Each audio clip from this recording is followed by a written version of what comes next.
Olá, meu amigo, votos de boa saúde e boa disposição é o que lhe desejo. É sempre um grande prazer para mim estar deste lado e contar com a sua presença ali deste outro lado, para que juntos possamos então fazer acontecer o nosso espaço de conversa, um espaço de partilha e um espaço de amizade também. E este é o programa Parar para Pensar. Hoje eu trago o seguinte mote para que juntos possamos então pensar. Qual é a fonte segura para a nossa fé? Eu começo por me adiantar na nossa conversa, não é?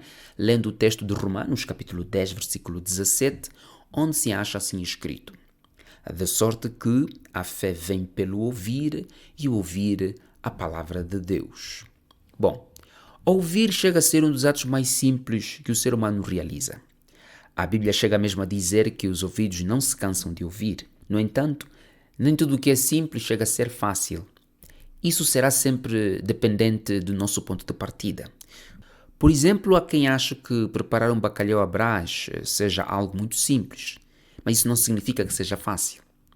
Embora o meu texto diga que a fé vem pelo ouvir e ouvir pela palavra de Deus, esse ato simples de ouvir começa a ficar tudo menos fácil para determinadas pessoas, tendo em conta o assunto em pauta.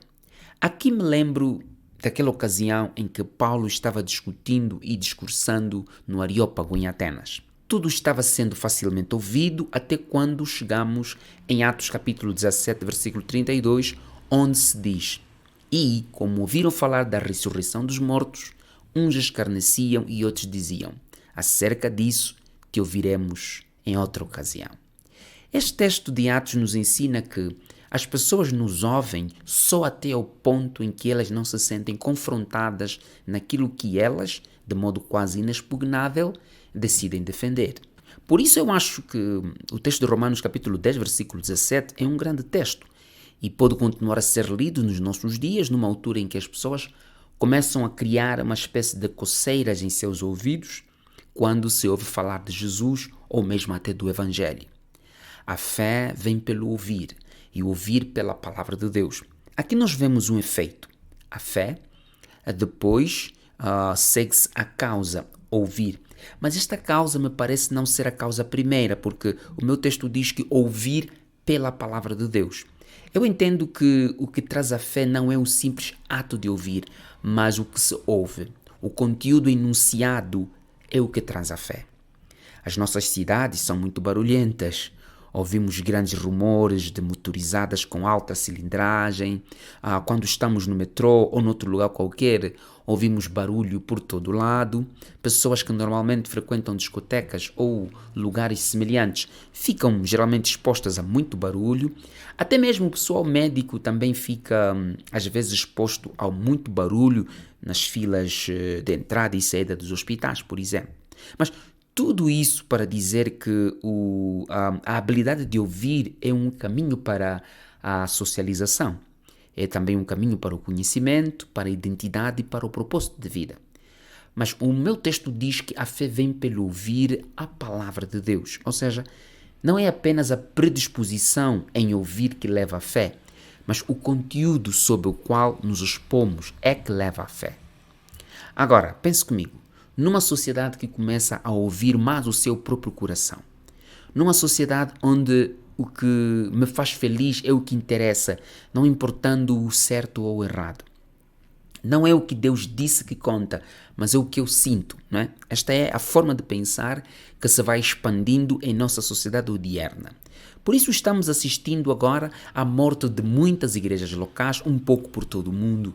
Por essa razão também estamos vendo até crianças duvidando de sua identidade sexual, tudo porque, infelizmente, estas crianças têm sido expostas a ouvir o que não promove a fé delas.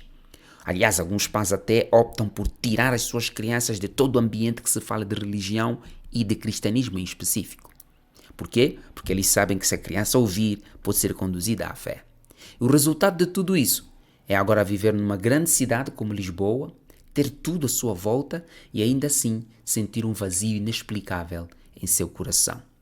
O resultado disso é os altos níveis de consumo de drogas e de antidepressivos em todas as idades e em todo o mundo.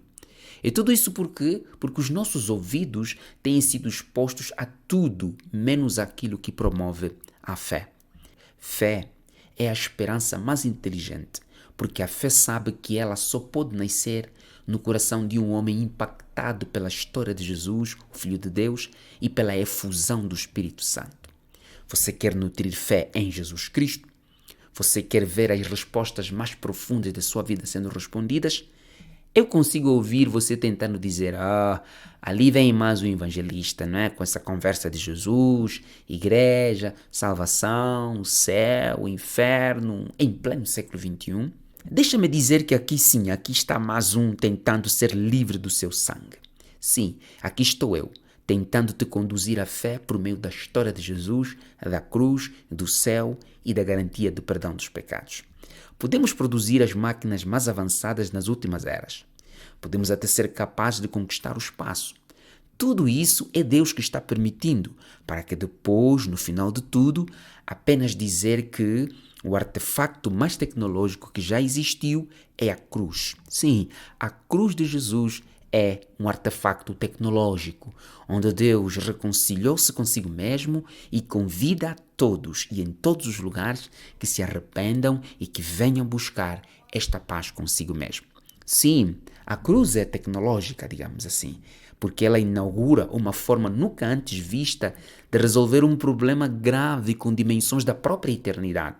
Só a cruz pode ser capaz de ver morrer um inocente em lugar de culpados, para que o amor não vencesse a justiça e para que a justiça não se sentisse injustiçada pela força do amor, e é entendendo isso que vem a fé. Eu espero que você possa ouvir o que te estou dizendo e isso possa te conduzir à fé. Pense nisso, viva feliz com Jesus, fique com a bênção de Deus. Até a próxima edição.